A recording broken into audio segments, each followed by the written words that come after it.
அனைவருக்கும் வணக்கம். இன்றைய பதிவில் நம்ம பார்க்க போகிற விஷயம் என்னென்னா, இப்போ கடந்த ஒரு 3-4 நாட்களாக நிறைய பேர் இந்த பந்தல் கொடி போட்டு கொடி வகை பயிர்கள் வீட்டிலேயோ அல்லது வெளியிலையோ கொடி வகை பயிர்கள் வச்சுருக்கவங்கலாம் சொல்கிற ஒரு முக்கியமான ஒரு பிரச்சனை. அந்த கொடியோட கீழே தண்டுலேருந்து மேலே பந்தலை தொடர வரையிலுமா இருக்கக்கூடிய கொடி வெடிக்கிறது. ரெண்டாவது, அந்த இடத்துல பூச்சி கடித்து இந்த இடம் மட்டும் வீங்குறது. இந்த 2 குறைபாடு. இது எதனால் வரும் அப்படின்னா, கீழே பூமியில் அளவுக்கு அதிகமாக தண்ணி கொடுக்குறப்ப இந்த இந்த தண்டு பகுதி ஊறிடும்.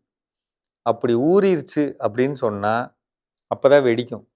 தண்டு ரொம்ப சாஃப்டாக இருக்கிறப்ப ஒரு பூச்சி கடிச்சதுன்னா அந்த இடம் வீங்கிரும். இப்படினாலே சத்து மேலே போகாது. இலையெல்லாம் மஞ்சளாயிரும், சுருங்கிரும். எல்லாத்துக்கும் காரணம் தண்ணீர். மழை பெய்ஞ்ச தண்ணி விழுந்தா கவலைப்படாதீங்க, நீங்கள் தண்ணி பாய்ச்சக்கூடாது. மழை பெய்த தண்ணி இருந்தாலும் வடித்து விடலாம், வடிகட்டி வெளியெடுத்துடலாம்.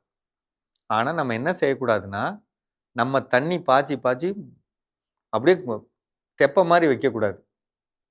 மஞ்சளாக இலை வந்ததுன்னா அதுக்கு காரணம் தப்பான தண்ணிங்கிறத தான் நீங்கள் நினைக்கிறீங்க ஒழிய தண்ணி பத்தாமல் அப்படி நினைக்கக்கூடாது. ஏன்னா இது வெயில் காலம் கிடையாது. மழைக்காலத்தில் போய் அந்த பிரச்சனை இருக்காது. நம்ம நிறையா கொடுத்துருக்கோம் அப்படி தான் நினைக்கணும். கீழே இருந்து பந்தலை தொடர வரலுமான குச்சியில் இருக்க இலையெல்லாம் பிச்சு விட்டுறணும். வெறும் குச்சி தான் நிற்கணும். அங்கே முத்துன இலை நின்றுச்சுன்னா அங்கே தான் பூச்சி கடிக்கும். இலையெல்லாம் அழுகி போகும். அழுகுனது கீழே உழுகிறது தொல்லையாகும். கொஞ்சம் முடிஞ்ச அளவுக்கு நீங்கள் இந்த இடத்த சரி பண்ணுறது மட்டும் இல்லாமல் செடியோட தலைப்பகுதியில் அந்த பந்தல் விரிஞ்சு போகிறப்ப நுனியை கிள்ளி விடலாம். நுனியை கிள்ளி விட்டு கிளைகள் நிறையா போகிறத உறுதிப்படுத்தலாம். 12 நாளைக்கு ஒரு முறை பூச்சி விரட்டி திரவங்கள் தெளிக்கலாம்.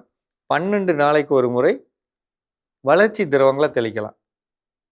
அந்த வளர்ச்சி திரவம் தெளிக்கிறப்ப நீங்கள் உயிரியல் கரைசல் செய்யலாம் அப்படின்னு நினச்சிங்கன்னா, நிச்சயமாக 100 லிட்டர் தண்ணியில் 1 லிட்டர் வெர்டிசீலியம் லக்கானி அதை கலந்துக்கணும். 1 லிட்டர் பேசிலஸ் துரிஞ்சியன்சிஸ் கலந்துக்கணும். அழுகல் வராமல் இருக்க 1 லிட்டரு சூடோமோனாஸ் கலந்துக்கணும். நல்ல வளர்ச்சிக்கு 2 கிலோ பஞ்சகாவியா கலந்துக்கணும். நுண்ணூட்ட சத்துக்காக 1/2 கிலோ கடல் பாசி உரம், 1/2 லிட்டர் ஹியூமிக் அமிலம் கலந்துக்கணும். இதை தெளிக்கணும். பந்தல் வகை காயில் என்னென்ன காய்? பீர்க்கங்காய், பாகக்காய், புடலங்காய், சொரக்காய், கோவக்காய், அவரைக்காய், இது எல்லாத்துலேயுமே பூச்சி முட்டை போட்டு புழு உண்டு பண்ண வாய்ப்பு இருக்குது. முடிஞ்ச அளவுக்கு கசப்புத்தன்மை அதிகம் உள்ள புகையிலை கரைசல், கசப்புத்தன்மை அதிகம் உள்ள அக்னி அஸ்திரம், காட்டம் அதிகமாக இருக்க கற்பூர கரைசல், இதை தெளிக்கணும். கசப்புத்தன்மை 2-3 திரவத்தை கலந்து கூட தெளிக்கலாங்க. கசப்புத்தன்மை தான் அதோட அடிப்படை. நீங்கள் தயாரித்தது நான் எல்லாம் கரெக்டாக தாங்க போட்டேன், நல்லா தான் நான் செஞ்சுருக்கேன் அப்படின்னு நீங்களாக சொல்லக்கூடாது. அது மூடியை போட்டு வச்சு நீங்கள் தயார் பண்ணியிருக்கணும்.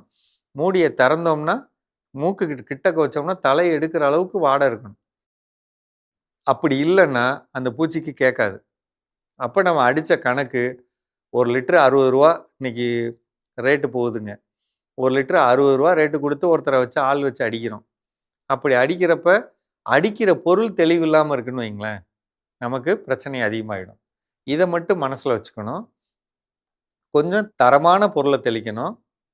சீரான இடைவெளியில் காலண்டரில் மார்க் பண்ணும். 1ஆம் தேதினா அடுத்து 13ஆம் தேதி, 12 நாள் கழிச்சு 13, அது விட்டோம்னா 26, அப்படி ஒரு சீரான இடைவெளி வச்சு தெளிச்சிடணும்.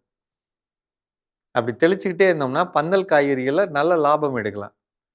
கீழே தரைவெளியில் 200 லிட்டரில் 20 கிலோ அல்லது 15 கிலோ சுண்ணாம்பு கலந்துக்கணும். 1 கிலோ சாம்பல் கலந்துக்கலாம். அதிலே கலந்துக்கலாம் சாம்பல். ஹியூமிக் பவுடர் இருக்குன்னா 2 கிலோ கலந்துக்கலாம். வேம் இருந்தால் 2 கிலோ, இதெல்லாம் கலந்துக்கலாம். இதை எல்லா பயிருக்கும் பிரித்து ஊற்றி விடணும். 1 ஏக்கரில் ஏதாவது ஒரு நேரம் 15 நாளைக்கு ஒரு முறை இதை ஊற்றிக்கிட்டே வந்தோம்னாலே எந்த தொல்லையும் வராதுங்க. சாம்பல் சத்து, கால்சியம் சத்து குறைபாடு இருக்கிறப்ப தான் இந்த தொல்லைகள்லாம் வரும். இதை தயவுசெய்து புரிஞ்சுக்கங்க.